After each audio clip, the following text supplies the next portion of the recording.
Friend, एक बार फिर से आप सभी का स्वागत है। फ्रेंड्स, पिछले दिनों एक न्यूज मैं पढ़ रहा था जो बरबस ही आपका ध्यान बैंकर होने के नाते आकृष्ट कर रहा था। एचयू में जूनियर पोस्ट के लिए इंटरव्यू देने आए 50 बैंक मैनेजर। बरबस ही आंखें उधर चली गईं कि आखिर में ऐसा क्या कारण है कि जूनियर पोस्ट के लिए ब्रांच मैनेजर अथवा ऑफिसर कैडर के जो बैंक में कार्यरत हैं वो इंटरव्यू देने जाए। चौधरी चरण सिंह हरियाणा कृषि विश्वविद्यालय के हाल ही में कुछ जूनियर पदों के खाली होने की भर्तियां के लिए जगह निकली। इन पदों के लिए 415 युवाओं ने आवेदन किया और 50 युवा ऐसे निकले जो बैंकिंग सेक्टर में अकाउंट ऑफिसर यानी कि ऑफिसर पद पे कार्यरत थे और मैनेजर के पद पे कार्यरत थे। ऐसे लोग इंटरव्यू देने आए। ऐसे युवाओं को बैंक की नौकरी छोड़कर एचयू में हरियाणा यूनिवर्सिटी में जूनियर पदों पर नौकरी करने का बाद इंटरव्यू पैनल को कुछ चौंकाने वाली लगी। उन्होंने पूछ ही लिया कि आखिर बैंकिंग जैसे सुरक्षित क्षेत्र से वह नौकरी क्यों छोड़ रहे हैं।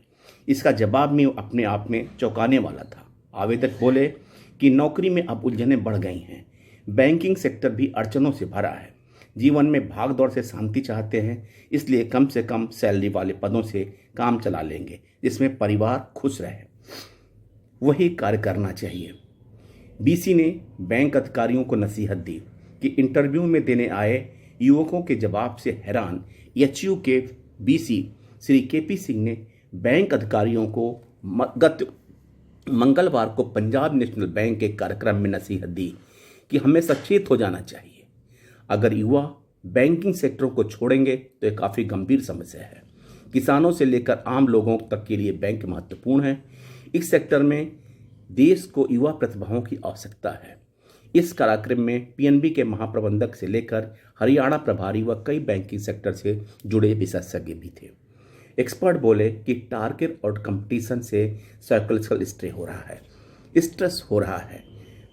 मनोचिकित्सक डॉक्टर नरेंद्र गुप्ता कहते हैं कि 27 वर्ष पहले प्राइवेट सेक्टर में मेरा काम था, उस समय काफ़ी तेज है। Banking sector, insurance sector, sales आदि कार्य करने वाले युवाओं को सामने बड़े बड़े टारगेट और कंपटीशन का प्रेशर होता है। इस कारण युवाओं में साइकोलॉजिकल स्ट्रेस बढ़ रहा है। इस समय उनके ऊपर उनकी पर्सनल व पारिवारिक जिंदगी बिगड़ रही है। इन सब पीड़ित होकर युवाओं ने सामने जब फेलियर लोगों के जो उदाहरण आते हैं तो वो अपने करियर को बदलने का कार्य करते हैं।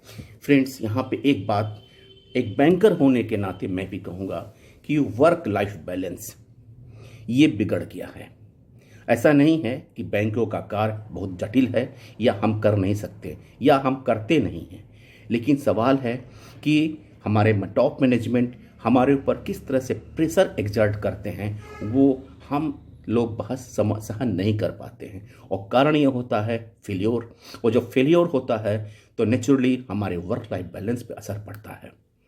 छुट्टियों के दिन बुलाना, सैटरडे का छुट्टी ना होना, सैलरी के बारे में रिवीजन होने में देर होना, इसके अलावा विभिन्न कदमों पे प्रताड़ित मैनेजमेंट द्वारा प्रताड़ित करना, ऐसे कई फैक्टर्स हैं जो युवाओं को इस बारे में हमें निराशा उत्पन्न करती है।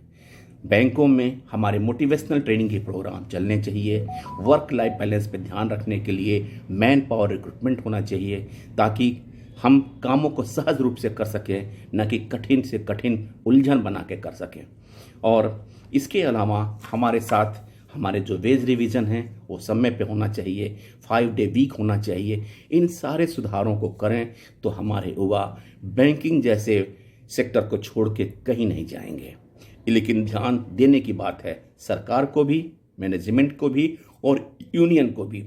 जो यूनियन ये दम भरती है कि हम अपने स्टाफ के लिए, वेलफेयर के लिए काम करते हैं, उनको भी सकारात्मक सोच के साथ इन युवाओं, इन बैंकिंग में आने वाले स्टाफ के नज़रिए को ध्यान देना होगा। उनके लिए इंस्पिरेशनल और मोटिवेशनल कार्यक्रम चलाने होंगे।